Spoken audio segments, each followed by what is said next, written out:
I do want to show you the latest update from Fox News' Connor Hansen with a breakdown of world affairs that is going on right now.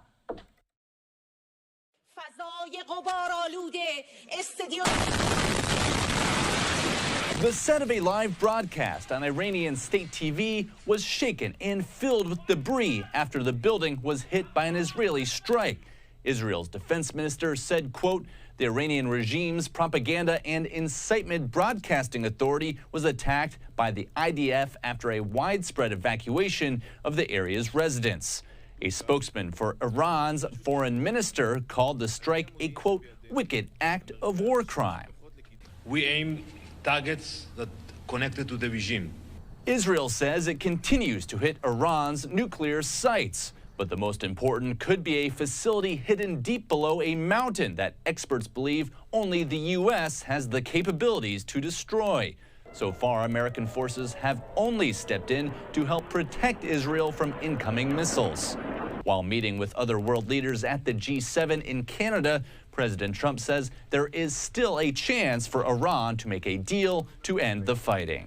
I think a deal will be signed or something will happen. While Israel now claims to have control of Iran's airspace, Iran continues to launch deadly missile and drone strikes at Israel, forcing civilians to take shelter.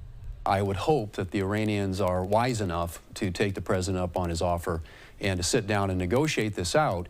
Defense Secretary Pete Hegseth says over the weekend he sent more military capabilities to the area to protect U.S. troops.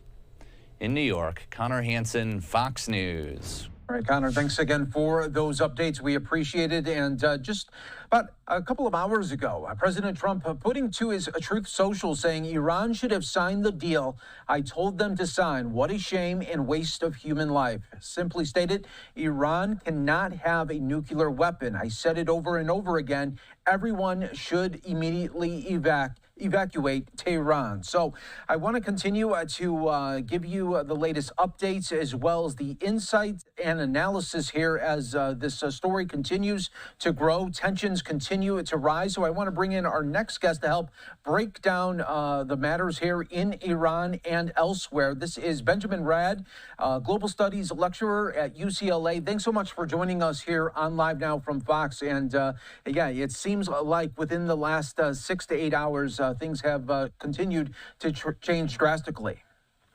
Yeah, thank you for having me back. And it's a reflection that as much as we might think we can understand what has happened and what will happen, this whole entire scenario is very unpredictable. It can take any turn in places and directions none of us can anticipate. And so it's just, it's really something to behold that happened in real time.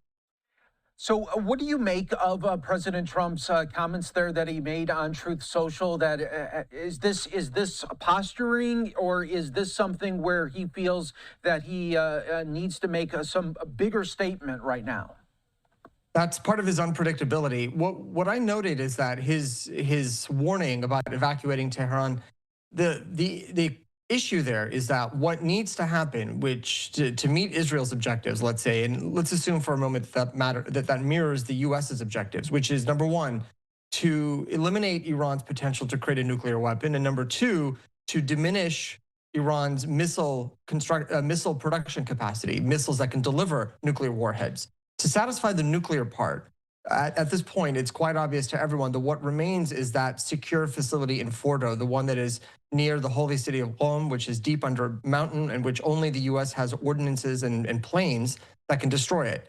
That is not near Tehran. So to evacuate Tehran, I mean, it's bluster, it's talk, it's bravado, sure, but that's not where the real center of this operation needs to be if the objective of removing that nuclear program is the goal. And number two, there's the missile production. And those are also not necessarily concentrated in Tehran. They are scattered throughout the country. And those Israel can meet on its own without requiring U.S. assistance. So again, this could be Trump just giving a warning. It could be giving an opening. It could just be bluster as well. That's sort of the unknown here. And we know President Trump leaving the G7 early. He is going to be making his way to the White House. He has convened his national security team for a meeting, closed doors in the Situation Room. What do you think? I know we don't have a crystal ball here, but what does the next 24 to 48 hours really look like here in the Middle East? Well, it looks imminent that the U.S. will do something. It will step up operations and become more directly involved. Now, how President Trump will navigate this without getting a formal authorization for the use of military force from Congress will be interesting. He doesn't have, unanimous Republican support in the House to carry this out as of yet, at least without making the case for it. But there are limited options, and there are options that the president might consider that would be within his Article 2 powers as the commander-in-chief of the armed forces, and to act in the interest of American national security. So what we're going to want to see is what statements may come out of the National Security Council, from the White House press, the White House press secretary, and any others in the president's national security orbit that can give us an indication as to what those measures, limited measures, may be. And I do want to stress limited, without really congressional involvement here.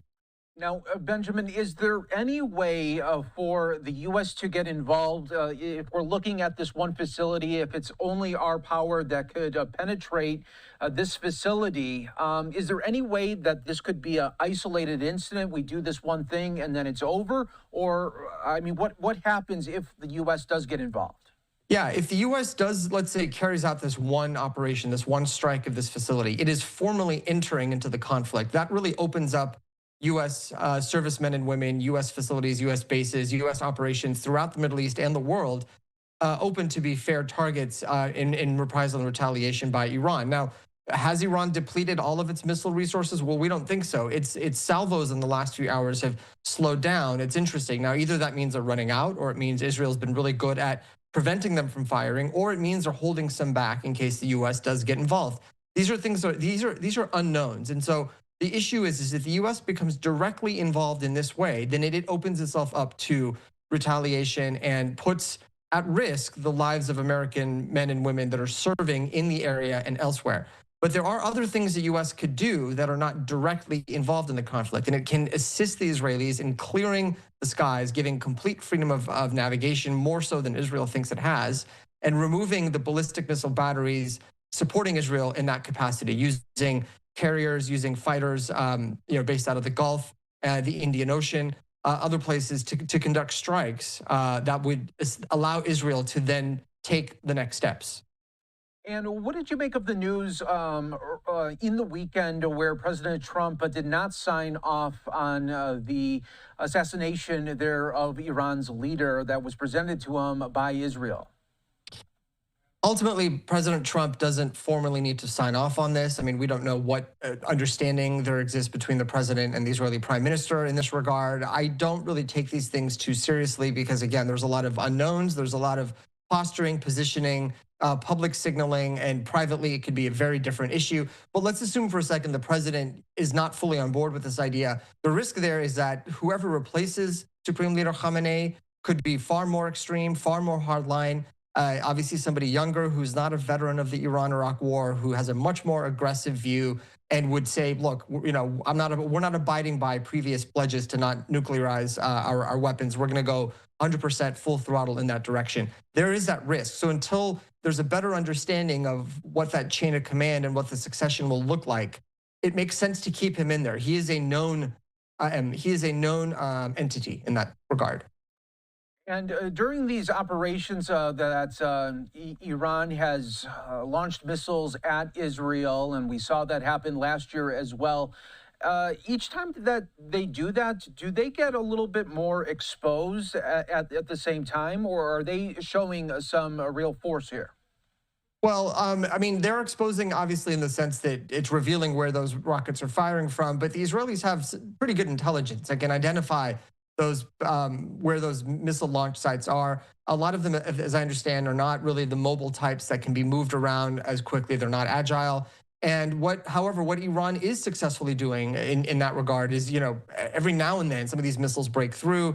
They make it past Israel's three-tier defense system. So it does reveal vulnerability, and it raises the cost for Netanyahu to continue the conflict. So true. Well, Benjamin Radd, thank you so much for joining us here on Live Now from Fox, giving us some great insights as we will continue to look for more headlines on this matter. And we appreciate your inputs as always.